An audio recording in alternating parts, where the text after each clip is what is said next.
दोस्तों, एक बार फिर से स्वागत है आपका एक मजेदार मूवी एक्सप्लेनेशन के साथ। आज हम जिस मूवी के बारे में बात करेंगे उसका नाम है 28 वीक्स लेटर। ये मूवी एक ब्रिटिश अमेरिकन स्पेनिश फिल्म है जो 28 डेज लेटर मूवी की सीक्वल है। ये मूवी ज़ॉम्बी ब्रेकडाउन की स्टोरी है जहाँ पे एक डेडली वायरस के फैलने से सारे लोग ज़ॉम्बी बन जाते हैं। मूवी की स्टार्टिंग एक कपल से होती है जिनका नाम डॉन और एलाइस है। ये घर में अपनी जान बचाने के लिए छुपे हैं। यहाँ हम देखते हैं कि डॉन और एलाइस के साथ घर में एक बूढ़े कपल और साथ ही जेकब और किम नाम के और दो कपल छुपे रहते हैं। एलाइस और डॉन खाना बनाने की तैयारी कर रहे होते हैं जहाँ एलाइस डॉन से कहती है कि उनके पास अब ज्यादा दिन के लिए खाना नहीं बचा। वो दोनों बाहर की सिचुएशन देख के इमोशनल हो जाते हैं और अपने बच्चों की तस्वीर देखते हैं। एलाइस और डॉन के बच्चे ब्रिटेन में नहीं रहते। वो दोनों को स्कूल ट्रिप के लिए फ्रांस भेजा गया था और वायरस का आउटब्रेक सिर्फ ब्रिटेन में ही था। अब हम देखते हैं कि सब लोग डाइनिंग टेबल पर बैठे हुए होते हैं। इस घर के माहौल को देखकर लगता है कि रात का समय है क्योंकि ये लोग कोई आवाज नहीं करते हैं और इन्होंने हर जगह कैंडल्स जला रखी होती है। डाइनिंग टेबल पे ये लोग धीरे धीरे बातें करते हैं, तभी इनको मेन डोर से किसी की जोरों से चिल्लाने की आवाज आती है। वो आवाज उनसे मदद मांगती है और उन्हें उनके घर के अंदर लेने के लिए कहती है। डॉन और एलाइस दरवाजा खोलते हैं। तब हमें पता चलता है कि वहाँ रात का वक्त नहीं उनकी सुबह का वक्त होता है। उन लोगों ने खुद उस घर को बंद करके रखा होता है ताकि किसी ज़ॉम्बी को शक ना हो कि कोई जिंदा इंसान उस घर में छुपा है। डॉन और एलेस को दरवाजे पे एक 10 साल का बच्चा दिखता है जो उनसे मदद मांगता है। एलेस उस बच्चे को घर के अंदर लेके जाती है और उसे खाना देती है। अब वो लोग उस बच्चे से पूछताछ करते हैं। वो बच्चा उन्हें बताता है कि उसके मॉम और डैड ज़ॉम्बी बनकर उसका पीछा कर रहे थे। वो भागते भागते अपनी जान बचाते हुए यहाँ तक आया है। ये सुन के बाहर बैठे सब लोग डर जाते हैं और उस बच्चे से ज़ॉम्बी की गिनती पूछते हैं। वो बच्चा कहता है कि बाहर इतने ज़ॉम्बीज़ हैं जिसकी वो लोग गिनती भी नहीं कर सकते। वहीं किम घर के अंदर से ही दौड़ के छोटे से होल से बाहर झांक रही होती है।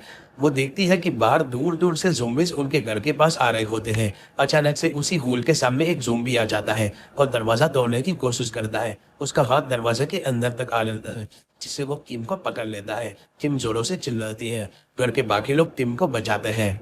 तब धीरे धीरे उस घर के चारों तरफ ज़ॉम्बी की पलटन जुट जाती है और इनके घर में घुस के इनके ऊपर हमला करने लगते हैं। एलिस उस बच्चे को लेके ऊपर वाले कमरे में अपनी जान बचाने के लिए भागती है। डॉन भी उनके पीछे भागता है और एलिस को उस बच्चे को इधर ही चूमने के लिए कहता है। एलिस नहीं मानती और उस बच्चे का साथ नहीं छोड़ती। दूसरी तरफ जैकब और वो बूढ़े कपल बाहर के कॉटेज में छुपने के लिए जाते हैं पर वो बूढ़े कपल बच नहीं पाते और जैकब उसे घर के ऊपर वाले विंडो से बाहर की तरफ कूद जाता है और वहां से बच निकलता है। अब वहीं एलाइस, डॉन और वो बच्चा ऊपर के कमरे में रहते हैं जहां ज़ॉम्बीज़ उन्हें पूरी तरह से घेर लेते हैं। डॉन उस रूम से बाहर निकल जाता है और एलाइस को अपने पास बुलाता है। एलाइस ज़ॉम्बीज़ के चुंगल से नहीं निकल पाती और डॉन को मदद के लिए पुकारती है। डॉन ज़ॉम्बीज़ के डर से एलाइस को इग्नोर कर देता है और उस घर से बाहर अकेले ही बच के निकल जाता है।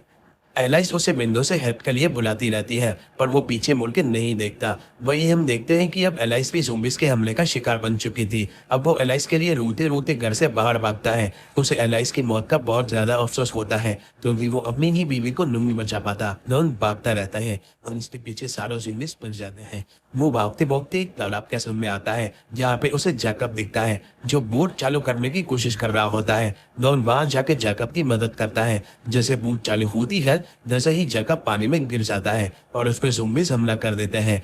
डॉन किसी तरह वो वहां से अपनी जान बचाते हुए निकल जाता है। अब हम 1 महीने के बाद का सीन देखते हैं। वहां पे नाटो फोर्सेस सिचुएशन को कंट्रोल करने की कोशिश कर रहे होते हैं। यहाँ हमें पता चलता है कि डॉन को भी उसी फोर्सेस के लोगों ने बचाया होता है। यहाँ पे एक सोल्जर को देखते हैं जिसका नाम डॉयल होता है। उसे स्नाइपर की ड्यूटी मिली होती है यानी कि उसका ये काम था कि उसे ज़ॉम्बीज़ को फौरन मार देना था। और इसी तरह से 6 महीने बीत चुके होते हैं और ब्रिटेन में सारे ज़ॉम्बीज़ मर चुके होते हैं। अब हम यहाँ एक डॉक्टर को देखते हैं जिसका नाम स्कारलेट होता है जो ब्रिटेन में वायरस को स्टडी करने के लिए आती है। ज़ॉम्बीज़ ना होने के कारण ब्रिटेन के लोग वापस अपने देश आने लगते हैं जिनमें एलाइस और डॉन के दोनों बच्चे एंडी और टैमी भी हैं। इन सारे लोगों को सेफ जोन में उस आर्मी के निगरानी में रखा जाता है और सेफ जोन के बाहर जाने की इजाजत नहीं दी जाती। सेफ जोन में जाने से पहले सबकी चेकिंग की जाती है जहाँ स्कारलेट एंडी के आंखों के कलर को देखकर चौंक जाती है। उसके आंखों के कलर अलग अलग रंग के थे। स्कारलेट को यह जेनेटिक लगता है जिसकी वजह से वो एंडी से पूछती है कि उसके जैसे अलग रंग की आंखें और किसकी है, जिसमें एंडी कहता है कि उसकी माँ की भी आंखें अलग रंग की है। तो फिर उसे वहां से जाने दिया जाता है।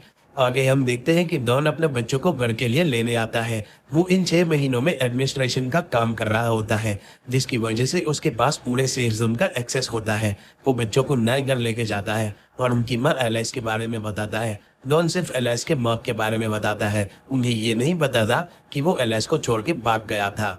अब एंडी को रात में सोते समय उसकी माँ की याद आती है। सुबह होते ही डॉन काम में चला जाता है। एंडी और टैमी दोनों चुपके से सेफ जोन से निकल के अपने पुराने घर पर अपनी माँ की फोटो लेने के लिए जाते हैं।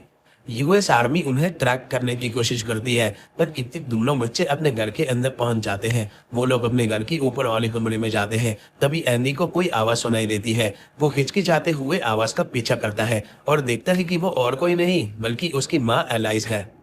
वो अपनी माँ के पास जाके गले मिलता है। वो तीनों अपने घर से बाहर निकलते हैं। उनके घर के बाहर पूरी यूएस आर्मी खड़ी रहती है। अब इन तीनों को क्वारंटाइन किया जाता है। एलाइस को एक लैब में रखा जाता है। डॉक्टर स्कारलेट उसे सवाल करती है, पर वो बात करने की हालत में नहीं होती। स्कारलेट उसके ब्लड सैंपल्स कलेक्ट करती है और स्टडी करती है। ब्लड सैंपल स्टडी करने के बाद स्कारलेट को पता चलता है कि एलाइस वायरस कैरियर है, जिसका मतलब है कि वो ज़ॉम्बी से इन्फेक्टेड तो है, पर उसकी इम्यूनिटी इतनी स्ट्रांग रहती है कि वायरस उसे पूरी तरह से इन्फेक्ट नहीं कर पाया और वो कई महीनों से अपने घर में चुप रह रही थी। पर एलाइस को खुला छोड़ना ठीक नहीं था, क्योंकि एलाइस के सलाइवा और ब्लड की वजह से वायरस स्प्रेड हो सकता था और लोग वापस से ज़ॉम्बीज बन सकते थे। ये सुन के जनरल स्टोन एलाइस को मारने का सोचते हैं और कहते हैं कि इसका जिंदा रहना सबके लिए डेंजरस हो सकता है। डॉक्टर स्कारलेट उम्मीद होती है कि हम एलाइस की मदद से इस वायरस की वैक्सीन बना सकते हैं। अब हम देखते हैं कि रात के वक्त चुपके से डॉन एलाइस से मिलने आता है और उसे माफी मिलता है। एलाइस उसे माफ कर देती है और वो दोनों किस करते हैं। किस करने के बाद डॉन के साथ कुछ होने लगता है। वो धीरे धीरे एक ज़ॉम्बी का रूप ले लेता है। वहां पड़ी एलाइस उसे देख के बहुत डर जाती है। डॉन एलाइस के ऊपर पूरी तरह से हमला कर देता है, जिसके बाद डॉन सब लोगों पर हमला करने लगता है, जिसकी वजह से जनरल स्टोन सबको अलर्ट करता है और सारे सिविलियंस को सेफ जोन में रहने के लिए कहता है। भीड़ में एंडी और टैमी एक दूसरे से अलग हो जाते हैं। टैमी और स्कारलेट एक सेफ जोन में जाके छुप जाते हैं। अब सेफ जोन में रखे हुए लोगों को डॉन इफेक्ट कर देता है, जिसकी वजह से धीरे धीरे सब लोग एक दूसरे को इन्फेक्ट करने लगते हैं और ज़ॉम्बीज बन जाते हैं। अब आर्मी को समझ नहीं आता कि कौन नॉर्मल है और कौन ज़ॉम्बी। उन्हें सबको मारने का ऑर्डर मिलता है, इसलिए वो सबको मारने लगते हैं। दूसरी तरफ डॉयल और एंडी बच के एक अंधेरे से रूम में छुप जाते हैं, जहां वो टैमी और स्कारलेट से रियूनाइट हो जाते हैं। वहां पे एक बुरी औरत भी मौजूद रहती है। वो लोग वहां से बच के निकलने की कोशिश करते हैं, पर फायरिंग के वक्त वो बुरी औरत को गोली लग जाती है और वो मारी जाती है। अब यहाँ सिर्फ 4 लोग बचते हैं, स्कारलेट, एंडी, एमी और डॉयल। तभी डॉयल को उसके साथी फ्लिंग का कॉल आता है, जो हेलीकॉप्टर में बैठा है। वो कहता है कि इस पूरे शहर को 4 मिनट में बम से उड़ाना है और वो उन्हें टनल के रास्ते से निकलने के लिए कहता है। अब हम देखते हैं कि पूरा शहर बम से ब्लास्ट हो जाता है और वो लोग टनल के रास्ते से फ्लिंग के पास पहुंचते हैं। फ्लिंग सबको हेलीकॉप्टर में लेने से मना कर देता है। वो कहता है कि उसे सिर्फ डॉयल को लेने के लिए ऑर्डर मिले हैं। डॉयल ज़ूमीज़ को आता देख फ्लिंग को स्टेडियम में मिलने के लिए कहता है। अब डॉयल के साथ वो तीनों स्टेडियम की ओर जाते हैं। दूसरी तरफ आर्मी शहर में पॉइजनस गैस छोड़ती है, जिससे ज़ॉम्बीज़ को मारा जा सके। इस पॉइजनस गैस से बचने के लिए वो चारों एक कार में अपने आप को बचाने के लिए बैठ जाते हैं। कार के चारों तरफ ज़ॉम्बीज़ इन पे हमला करने की कोशिश करते हैं, पर उस गैस की वजह से सारे ज़ॉम्बीज़ मर जाते हैं। अब ये लोग गाड़ी स्टार्ट करने की कोशिश करते हैं, पर कार स्टार्ट नहीं होती।